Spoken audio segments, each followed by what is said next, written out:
శ్రీ గురుభ్యో నమః. శ్రీ మహాగణపతి నమః. వృషభ రాశి వారికి ఈ యొక్క జూన్ నెలలో ఎలా ఉండబోతుందనేది చూద్దాం. జూన్ 1 నుంచి 30 తారీఖు వరకు మనం గమనించినట్లయితే జన్మరాశిలోకి వచ్చేటప్పటికి ఈ రాశి వారికి రవిగ్రహ సంచారం జరుగుతుందన్నమాట. రవి ఎప్పుడైతే జన్మరాశిలో సంచారం చేస్తాడో ఆరోగ్యపరంగా కొన్ని చికాకులు, అదేవిధంగా అధికమైనటువంటి వేడి శరీరంలో ఉంటుంది. మాట్లాడేటప్పుడు ఈ రాశివారు కొద్దిగా జాగ్రత్తగా మాట్లాడుతూ ఉండాలి. ఇరుగు పొరుగు సఖ్యత విషయంలో మీ మనసులో ఉన్నటువంటి భావాన్ని మీరు బయటకు చెప్పడం తప్పు కాదు. కాకపోతే ఆ విషయాన్ని ఎలా చెప్తున్నారు అనే విషయం అనేది చాలా ఇంపార్టెంట్ అన్నమాట. అంటే ఎలా జనాలకి రీచ్ అవుతున్నది అనే విషయం అనేది చాలా ఇంపార్టెంట్. ఈ రాశి వారికి లాభస్థానంలో ఉన్నటువంటి కుజుడు అత్యంత యోగకారకమైనటువంటి స్థానంలో ఉన్నాడు. ఇది వృత్తిరీత్యా వ్యాపార రీత్యా కూడా అనుకూలంగా ఉంటుంది. సంఘంలో గౌరవము గుర్తింపు రావడానికి అనుకూలమైనటువంటి ఫలితాలు ఇవ్వగలుగుతుంది అన్నమాట. రాహువు కుజుడు కలిసి లాభస్థానంలో సంచారం చేస్తున్నారు. 15వ తారీఖు రాబోతున్నటువంటి నెలలో మొదటి 1వ తారీఖు వరకు వచ్చేటప్పటికి జూన్ 1వ తారీఖు వరకు వచ్చేటప్పుడు లాభస్థానంలో ఉంటాడు. లాభస్థానంలో సంచారం చేస్తున్నటువంటి కుజుడు రాహువు ఇద్దరు యోగకారకులు అన్నమాట. రాహు కూడా లాభస్థానంలో ఉన్నప్పుడు అనుకూలమైనటువంటి ఫలితాలు ఇవ్వగలుగుతాడు. పేరు ప్రఖ్యాతుల సంబంధితమైన విషయాల్లో కానీ సంఘంలో ఉన్నతమైనటువంటి స్థానంలో ఉన్నటువంటి వారితో కానీ పరిచయాలు ఏర్పరుస్తూ ఉంటాడనమాట. జూన్ 1వ తారీఖు తర్వాత వృషభ రాశి వారికి వచ్చేటప్పటికి వ్యయ స్థానంలోకి కుజుడు సంచారం చేయబోతున్నాడు. కుజుడు ఎప్పుడైతే వ్యయ స్థానంలోకి సంచారం చేస్తాడో ఈ రాశి వారికి వచ్చేటప్పటికి అనుకూలమైనటువంటి ఫలితాలు ఇవ్వడు. ఎందుకంటే వ్యయ స్థానంలోకి ఎప్పుడైతే కుజుడు వస్తాడో అంటే స్వస్థానమైనప్పటికీ కూడా వ్యయ స్థానంలోకి కుజుడు రావటం వల్ల ఖర్చు అనేది ఎక్కువగా ఉంటుంది. ఆరోగ్యపరంగా కొన్ని చికాకులు అనేవి ఉంటాయి. అధికమైనటువంటి ఖర్చు విషయంలో తగు జాగ్రత్తలు తీసుకోవాలి. ముఖ్యంగా మోసపూరితమైనటువంటి మాటలను నమ్మి మీరు ఇన్వెస్ట్మెంట్స్ చేయొద్దు. మిమ్మల్ని ముందుకు నెట్టి ఆ తమాషాను చూడడానికి కొంతమంది వెయిట్ చేస్తూ ఉంటారు అన్నమాట. అంటే మీరు ముందుకు నెడుతుంటారు, దాని తర్వాత మీరు ఎలా కష్టపడుతున్నారు అని చెప్పి బయట నుంచి చప్పట్లు కొట్టేవాళ్ళు కొంతమంది ఉంటారు. అలాంటి మాటలు నమ్మి మీరు మీ యొక్క స్థితిని ఆలోచించుకొని అప్పు కానీ లేకుండా ఉంటే ఇన్వెస్ట్మెంట్ కానీ లేకుండా వ్యాపారం కానీ మీరు చేయగలుగుతానా లేదా అనే విషయాన్ని తెలుసుకున్న తర్వాతే మీరు ముందుకు వెళ్ళండి. అంతేగాని ఎవరో చేస్తారని చెప్పి విషయంలో వెళ్ళొద్దు. వృషభ రాశి వారికి వచ్చేటప్పటికి వ్యయ స్థానంలో కుజుడు ఇంచుమించు అటువంటి ఫలితాన్ని ఎక్కువగా ఇస్తున్నాడు.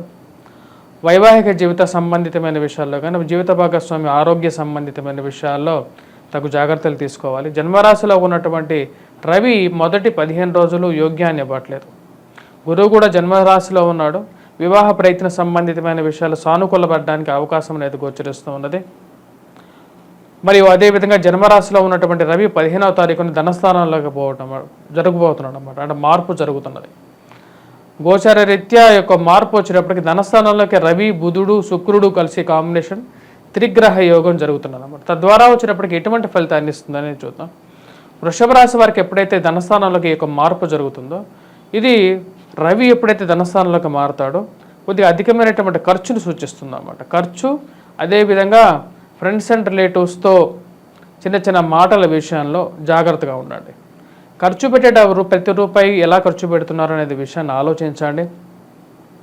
ధనస్థానంలోకి రవి బుధుడు ఎప్పుడు శుక్రుడు కలిసిన కాంబినేషన్ ఎప్పుడైతే వస్తుందో సంపాదించే ఖర్చు పెట్టే డబ్బులు రెండు ఒకటే అవుతాయి అన్నమాట. అంటే వచ్చే డబ్బు పోయే డబ్బు రెండు ఒకటే అవుతాయి. ఈ విషయంలో జూన్ నెలలో కొంచెం జాగ్రత్తగా ఉండండి. జూన్ 1వ తారీఖు వరకు పరిస్థితి అనేది బాగుంది ఈ రాశి వారికి. ఎందుకంటే లాభస్థానంలో కుజుడు ఉన్నాడు కాబట్టి అనుకూలమైనటువంటి ఫలితాలు ఎక్కువగా వేస్తున్నాడు అనమాట. కాకపోతే జూన్ 1వ తారీఖు నుంచి జూన్ 15వ తారీఖు తర్వాత కూడా పెద్ద వేరియేషన్ రావట్లేదు. ఆ విషయంలో జాగ్రత్తగా ఉండండి. రాహు ఎక్కడు మంచి స్థానంలో ఉన్నాడు. పంచమంలో కేతువు వచ్చేటప్పటికి పిల్లల యొక్క సెటిల్మెంట్ ఎలా అవుతారు, వీళ్ళు ముందుకు రాగలుగుతారు, వీళ్ళు ఎలా లైఫ్లో సెటిల్ అవుతారని చెప్పి ఒక ఆలోచన అనేది ఎక్కువగా ఉంటూ ఉంటుంది. అదేవిధంగా మీరు పెట్టేటువంటి ఇన్వెస్ట్మెంట్స్ కరెక్ట్గా పెడుతున్నారా లేదా, లేకుండా ఉంటే మీరు ఎటువైపు ప్రయాణం చేస్తున్నారు, లైఫ్లో సెటిల్మెంట్ ఎటువైపు ఉంది అనే విషయాన్ని 1-2 సార్లు ఆలోచించుకోండి. మరి అదేవిధంగా దానికి దిక్సూచన తీసుకొని పెద్దవాళ్ళ డైరెక్షన్ తీసుకొని ముందుకు వెళ్ళాలని చెప్పి నిర్ణయించుకుంటారు. దాని యొక్క ప్రకారంగానే మీరు లైఫ్లో ముందుకు వెళ్ళాలని చెప్పి ఆలోచిస్తారు. పోటీ పరీక్షల కోసం ప్రిపేర్ అవుతున్నటువంటి వారికి కష్టపడి చదవాల్సినటువంటి ముఖ్యమైనటువంటి సూచన. ఈ రాశి వారికి జన్మరాశిలో సంచారం చేసినటువంటి గురువు అంత అనుకూలమైనటువంటి ఫలితాలు ఇవ్వట్లేదు.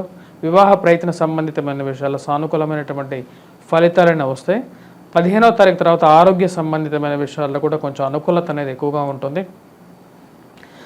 రాను మీ యొక్క ఫలితాల్లో మెరుగుపడుతూ ఉంటుంది అన్నమాట. అంటే జూన్ మొదటి వారం కన్నా జూన్లో చివరి వారం ఏదైతే ఉంటుందో 4వ వారం ఏదైతే ఉంటుందో ఆ వారానికి ఈ యొక్క ఇంప్రూవ్మెంట్ అనేది గ్రాడ్యువల్గా ఉంటుంది ఈ యొక్క నెలలో.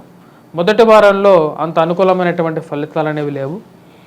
ఈ యొక్క రాశి వారు వచ్చేటప్పటికి ఇరుగు పొరుగు సఖ్యత విషయంలో కోపాన్ని తగ్గించుకోవాలి. ఫ్రెండ్స్ అండ్ రిలేటివ్స్తో మరియు అదేవిధంగా లివింగ్ రిలేషన్షిప్స్లో కానీ ప్రేమ సంబంధితమైన వ్యవహారాల్లో కానీ తగు జాగ్రత్తలు అనేది అవసరం. మరి అదేవిధంగా వ్యాపార ప్రయత్న సంబంధితమైన విషయాల్లో గత నెలతో పోల్చుకుంటే ఈ నెల కొంచెం డల్గా ఉండే విధంగా ఉంటుంది. దానికి ముఖ్య కారణం వచ్చేటప్పటికి కుజుడు అనుకూలత అనేది తక్కువగా ఉంది, సరైనటువంటి స్థితిగతులు లేడు. అదేవిధంగా ఈ రాశి వారికి వచ్చేటప్పటికి స్పెక్యులేషన్స్ అనేవి ఈ యొక్క నెలలో వచ్చేటప్పటికి అంతగా లాభించదు స్పెక్యులేషన్స్. ఎందుకంటే కుజుడు, రవి, బుధుడు అంత అనుకూలమైనటువంటి గ్రహస్థితిగా గోచరించట్లేదు. గురువు జన్మరాశిలో ఉన్నాడు, తన ఒక్కడి స్థానమే వచ్చేటప్పటికి ఎక్కువగా అనుకూలమైనటువంటి ఫలితాలు గోచరిస్తూ ఉన్నాయన్నమాట. రాహు ఎక్కడో ఈ యొక్క రాశి వారికి వచ్చేటప్పుడు అనుకూలమైనటువంటి స్థానంలో ఉన్నాడు. ఉద్యోగ ప్రయత్న సంబంధితమైన విషయాల్లో కూడా ఈ రాశి వారికి వచ్చేటప్పటికి రాజ్యస్థానంలో ఉన్నటువంటి శని అనుకూలంగా లేడు. కుజుడు జూన్ 1వ తారీఖు వరకు ఎక్కువగా అనుకూలమైనటువంటి ఫలితాలు ఇస్తాడు. జూన్ నెలలో ఈ రాశి వారికి కొంచెం జాగ్రత్తలు అనేవి ఎక్కువగా తీసుకోవాల్సినటువంటి ముఖ్యమైనటువంటి సూచన.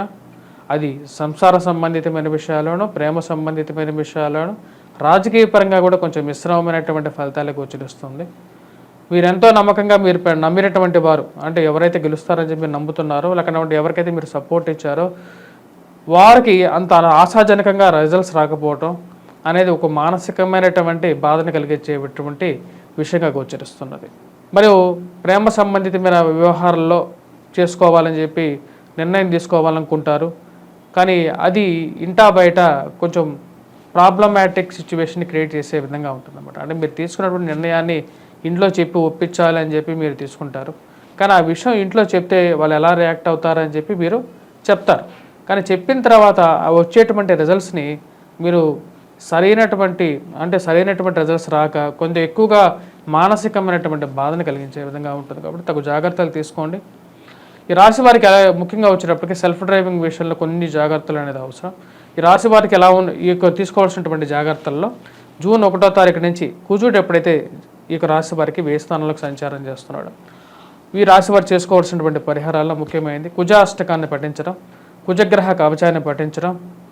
మరియు ఇవన్నీ తెలియని వాళ్ళు చేయాల్సినటువంటి సింపుల్ టెక్నిక్ ఏంటంటే వీరు పోవాల్సింది హనుమాన్ దేవాలయానికి వెళ్ళి సింధూరాన్ని ధరించండి. ఇవన్నీ తెలియని వాళ్ళు హనుమంతుడిని వేడుకున్నా సరిపోతుంది అన్నమాట, హనుమంతుడిని పూజించినా సరిపోతుంది. మరియు రవి యొక్క అనుకూలత అనేది కూడా లైఫ్లో సక్సెస్కి ఇంపార్టెంట్, కెరీర్ పరంగా కూడా చాలా ఇంపార్టెంట్ అన్నమాట. రవి యొక్క అనుకూలత కోసం సూర్యారాధన అనేది చేయాలి. జన్మరాశిలో ఉన్నటువంటి రవి మరియు జూన్ 15వ తారీఖున తన యొక్క మార్పు వచ్చేటప్పటికి ధనస్థానంలోకి మారబోతున్నాడు. ధనస్థానంలోకి మారబోతున్నప్పుడు ఈ యొక్క రాశి వారు ముఖ్యంగా సూర్యారాధన అనేది ఎక్కువగా చేయాలి, సూర్యగ్రహ ఆరాధన అనేది ఎక్కువగా చేయాలి. ఎందుకంటే సూర్యుడి యొక్క అనుకూలత అనేది చాలా చాలా ముఖ్యం. సో వీళ్ళు సూర్యగ్రహ ఆరాధన ఎలా చేయాలంటే ఒక తామ్ర పాత్రలో ఉదయం పూట స్నానం చేసిన తర్వాత ఉదయం 6 గంటల నుంచి 7 గంటల లోపల సూర్య హోరా సమయాల్లో సూర్యుడిని ఎక్కువగా ధ్యానించుకొని తామ్ర పాత్రలో సూర్యుడికి అర్ఘ్యాన్ని సమర్పించాలి. మరి అదేవిధంగా ఎవరైతే ఉదయం 6 నుంచి 7 లోపల ఒక లవంగాన్ని, అంటే సూర్యుడు ఉన్నటువంటి నిష్పత్తి కలిగినటువంటి ఒక లవణం అన్నమాట, లవంగాన్ని ఒకటి వేసుకొని కొంచెం చప్పరించండి. ప్రతిరోజు సూర్యుడి యొక్క బలం అనేది పెరుగుతుంది అన్నమాట. స్వస్తి.